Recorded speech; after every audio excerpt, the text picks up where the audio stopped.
time of year. I'm responsible for hiring the makeup team as well as doing the purchasing of all the products and overseeing that application every night. Before I talk about this, let me ask, who are you folks and what are your interests? What do you want to know about makeup? Before I just talk about the wrong thing, I feel like asking that. You want the numbers, or we'll start with the numbers, okay? We'll start with the numbers. Basically, every single night we put in the makeup we start at 4 o'clock in the afternoon and we are done by 8 o'clock. That's 4 hours a night for us to get. We've got 335 people on average a night we get into makeup. Of the 335 people in makeup, 102 of the talent are in foam latex prosthetics. Let me say 102, okay, that's a good number, but you have to understand that's 102 people. Now, at 24 nights, this foam latex prosthetic, they'll have sweated it for 8 hours a day, like what Tim was talking about laundry, right? They sweated it for 8 hours a day for 3 nights before it gets discarded. When I say discarded, it gets destroyed.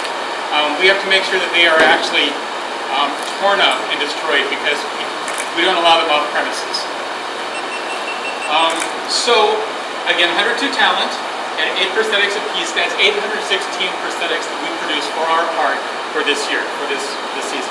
That's the minimum. Most of these characters we've actually done 10 per person rather than the 8. We always want to make sure we have an extra standby. Our minimum is 8 that we have to have, but just in case somebody startles somebody and it rips, or somebody falls and it rips, or they get splashed, who knows? We've seen all sorts of things happen. Our minimum for our park is 816 this year. What some people don't realize is that we also produce the prosthetics that are used at most of the other Cedar Fair parks.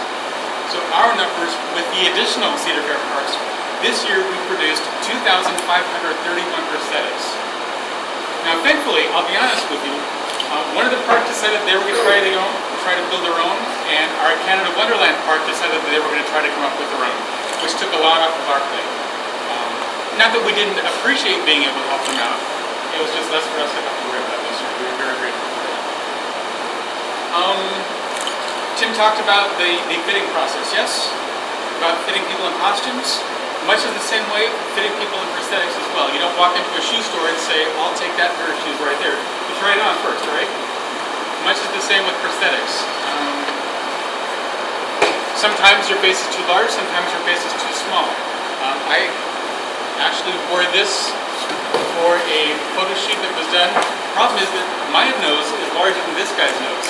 It kept popping out on me every time that was going on. Just because the glue, my nose was stronger than the glue was, let's just say that. So it's a matter of going through and saying, okay, these are the faces we'd like to see in Ghost Town. These are the ones that are appropriate to see in Ghost Town. These are the appropriate for us to put on clowns and boardwalk. Sometimes there's a crossover in between. Basically, this was originally sculpted as an old man in Ghost Town. We gave him big, bushy eyebrows. He had sideburns. He was a cranky old miner walking around the streets in Ghost Town. This year, we're using it as a clown in the boardwalk area. Same face, just painted differently. There are other faces, though, much like the rooster face. The only place we really want to see the rooster is running around the streets of Ghost Town. It's only appropriate for that. So it's a matter of they come in, they try their costumes, and we try the prosthetic on them. Is this fit? Can you see out of it? Does it fit you? I mean, some people's faces, this is a tiny little monkey mask. It would not fit my face. Unless that was the look that we were going for. Questions about prosthetics? Where you manufacture? Where is all of this done? You guys were over in front of the Dominion of the Damned meet, yes? Right next to that is the big wardrobe warehouse. Whether you saw it there or not, it was over there. On the side building, we have a little area. We produce all of our foam latex prosthetics there on our side of our building. We have all of our concrete molds there. We have a little room with 3 ovens in it, exhaust system. We do all of this on premises. How long do you have to set the chair for application? For application, you have on average? On average. Well, it used to be that this person who wore this prosthetic would have, again, I'm talking 20 years ago, we would give this makeup artist 45 minutes to apply this makeup. And this makeup artist would have 4 or 5 makeups that they would do. Okay, now again, I'm talking about 1993 when I started at Knott's.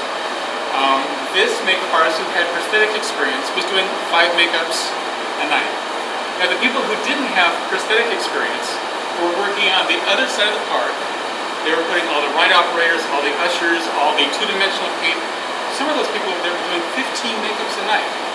So you've got half the staff doing 4 makeups a night. And remember I said that face gets used 3 nights, right?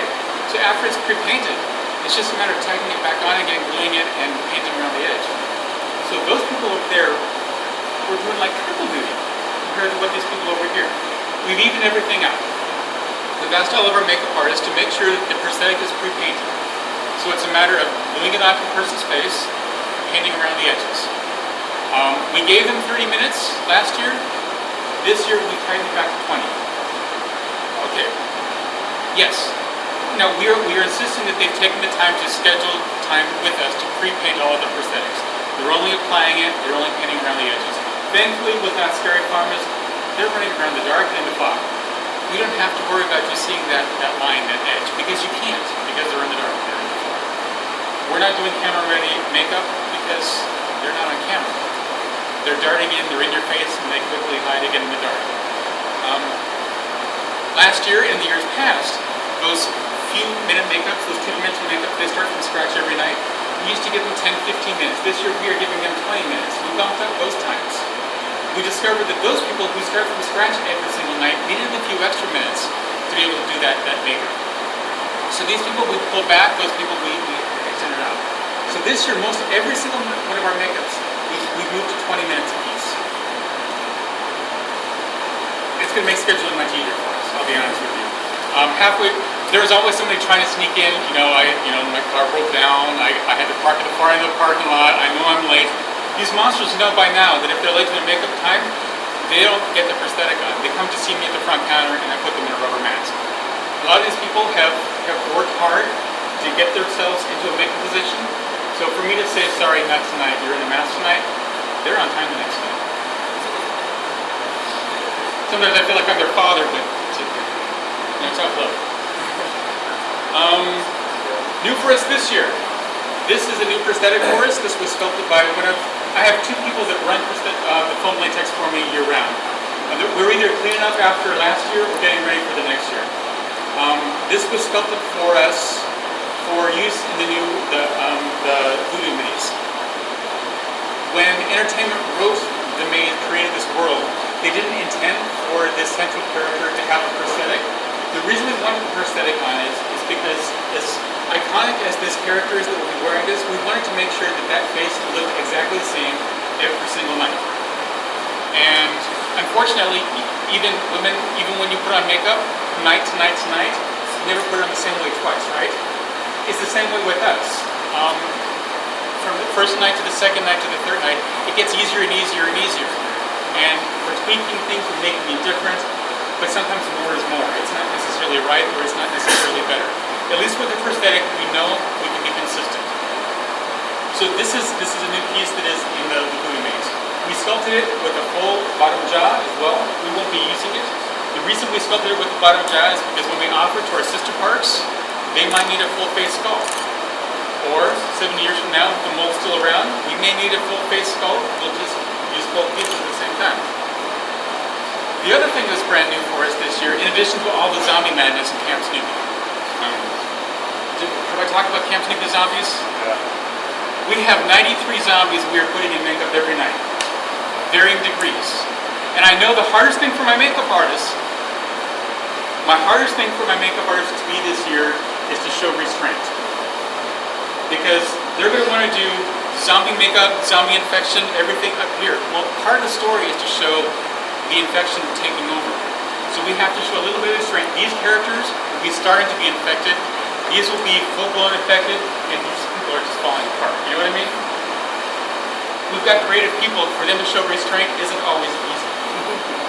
Like I said, when we start out, they might show a little bit more restraint, but the more we do this, they'll just go on wild and we don't have to keep pulling back. What else is new this year? In the Tooth Fairy maze, like I talked about, well, I believe Tim talked about it.